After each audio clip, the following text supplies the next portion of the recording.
So today we're doing another Codewars problem, and given a number n, return the number of positive odd numbers below n. So if we're given 7, then essentially we want to go back and consider all the numbers that come before 7, not including 0 because it says positive. And 0 is not considered to be a positive or negative number, so 0 is thus barred from that evaluation. So essentially, if we're given a number, for instance, we're given 7, then of course we want to consider all the numbers that come before 7, work our way up, and whatever number is odd will sort of contribute to the count of positive odd numbers which come before that particular number.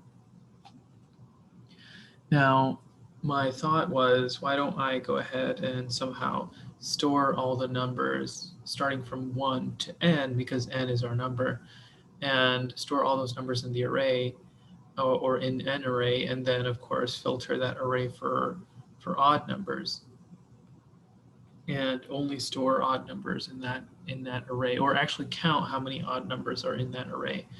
But I thought that would be too much work. I thought maybe there was a simpler way, and I think there are 3 ways in particular. I think we can do it with a do while loop, we can do it with a for loop, and we can do it with a while loop as well. So for my first solution here, I thought, okay, let me just go ahead and do it with a do while loop. So I said, okay, well, I'll have an integer called, and let me actually zoom in here a little bit, but I'll have an integer called number. Yeah, so I'll have an integer called number, and I'm going to start that from 0, and then I'm going to have a do while loop, right? So while that number does not equal to n, of course n being the number that we're given, that we actually have to go back and consider all the numbers before n and then filter for odd numbers which are positive. So while that number is not equal to n, I'll just increment number by 1 each time, and if of course that number modulus 2 does not equal to 0, then of course it's odd. And what I would do in this case is I would simply let's see, so I would have an integer which is keeping track of positive odds, and the count would start from 0, and then of course if a particular number, after I incremented it, if that number is odd, then I'll add that to the count of positive odds. So I'll increment positive odd by 1. And so after it's all said and done, I'll just return positive odd. Now, I thought this was a pretty good idea, but it turns out that if you actually run this code, it gives you, instead of giving you like 3 for like, so if n was 7 like it is in this case, instead of giving you 3 odds, it's actually going to end up giving you 4, because this code actually considers 7. It doesn't only consider everything before 7, but it also includes 7, and we actually want to return the numbers below n, not including n. And so I'll show you why this may be the case. So let's go to let me go to Python tutor here. Visualize this. Actually, we can't return anything. We just have to print it out. System.out line.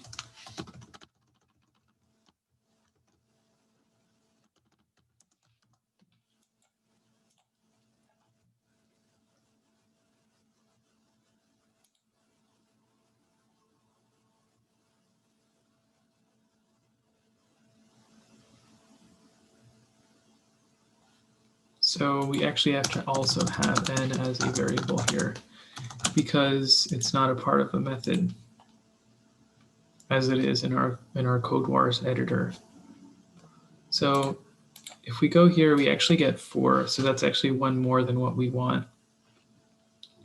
So essentially what's happening here, and I'm going to visualize the execution again so we can actually see what's happening. It essentially does what it's supposed to do. For instance, when we're at the number 5, it increments the number 5 by 1, and then it says, okay, now the number is 6, so is the number modulus 2 not equal to 0? In other words, is 6 odd? It's not odd, so it doesn't contribute to positive odd. And then it comes back again, and then it goes up, and then it increments number by 1 more, which actually makes the number 7, and then it judges if 7 is odd, which it is. So then 7 actually contributes to positive odd. Of course, n is equal to 7, so n is the number we actually want to consider all the numbers before, not including. And so I thought, okay, well, since this code is going to give me 1 more than what I want, I'll just minus this by 1. And that should probably help me to not consider the excess that I'm considering. And I mean, this works. Going back, if I come here and I say, okay, so if I run this, it won't work. But if I run, for instance, n minus 1, then it'll work. But of course, I have to make sure that I have both the brace, which corresponds to my class, as well as my main method. So as you can see, it passed all those tests, but I just thought that this wasn't like an intuitive solution. So I thought, okay, let me actually just try to do it with like a while loop.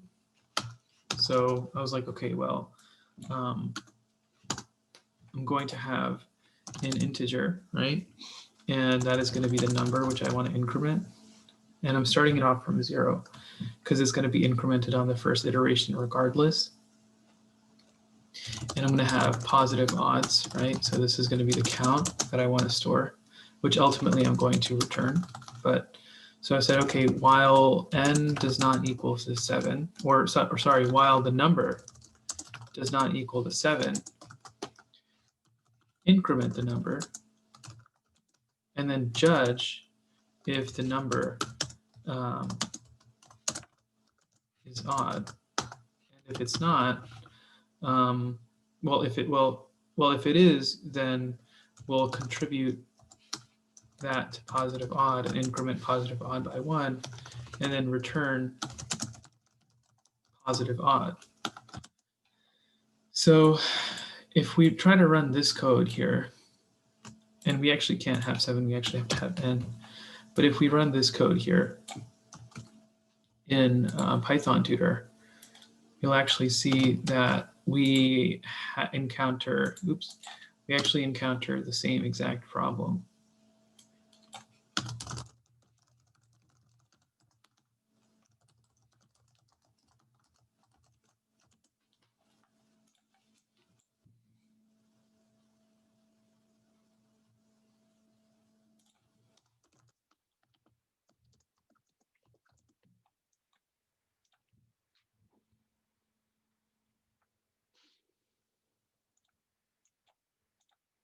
Where we actually have 4 positive odds. And it's the same problem, right? So when we go back to when the number is equal to 6, so the number is equal to 6, and then we're saying, okay, does the number not equal to n? And of course, 6 is not equal to 7, so we come back here again inside the for loop or the while loop, and then we increment number by 1. And so that's problematic, right? We don't want to do that, because then when we increment number by 1, we're now checking if 7, which is n, is odd, and we don't want to do that. We don't want that to contribute to the positive odd count. And so that becomes problematic. And so the solution here was to sort of embed this with a statement that says if number is equal to n, then break the for loop. Or what I did in that case was just to break just like that.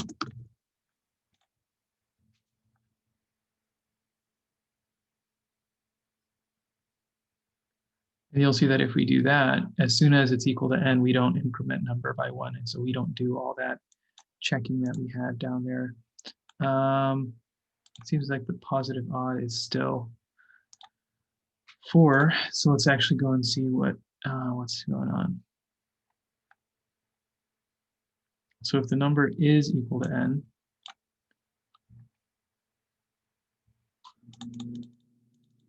so when we're at let's say 5, we increment and we check and we contribute that to the positive odd, and then we check, so we increment.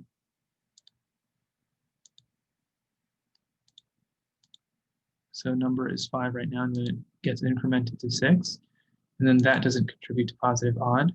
And then we come back here, and then we said if number is equal to n, which it's not, right?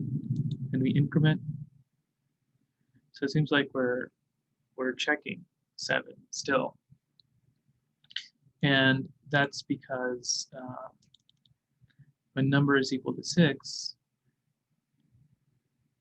we actually want to break out. So we could just do n minus 1 instead of,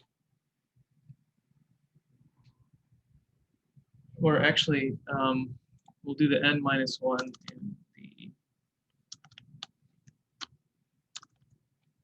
the if statement.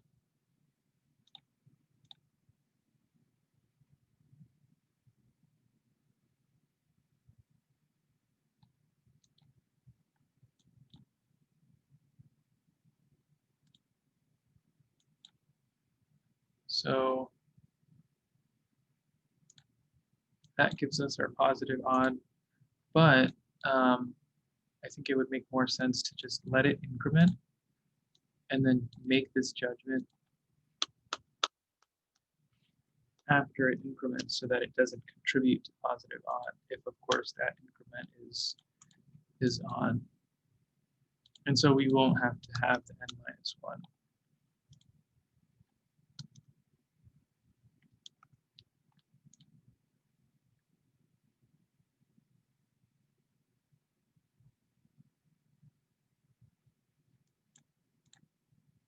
And you'll see that that works. And so if we actually go to,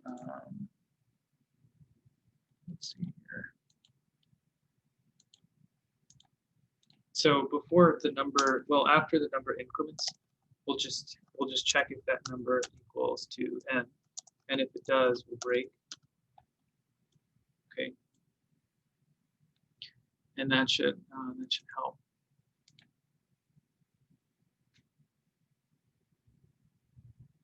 Now, another way that I thought was to do it with like a for loop, right? So I have my number, and so I'm not going to initialize it again. And I don't, so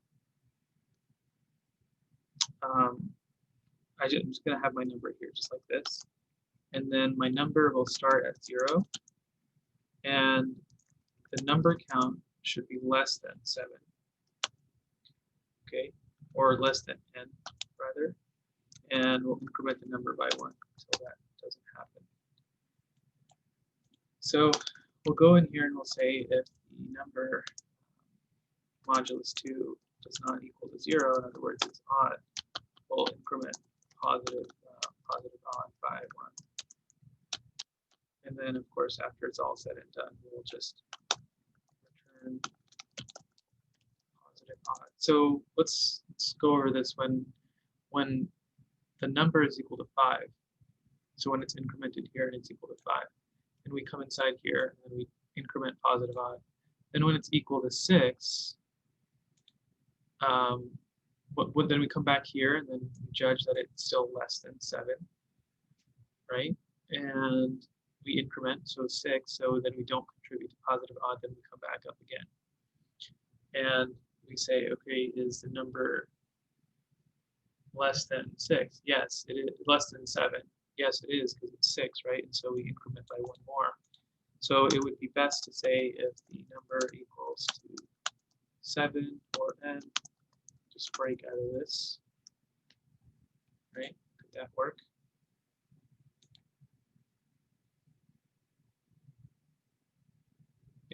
works as well. But what we could do is we could say that we're only going to iterate for n minus 1 times. So we're only going to go to 6, right? Let's see if that would work.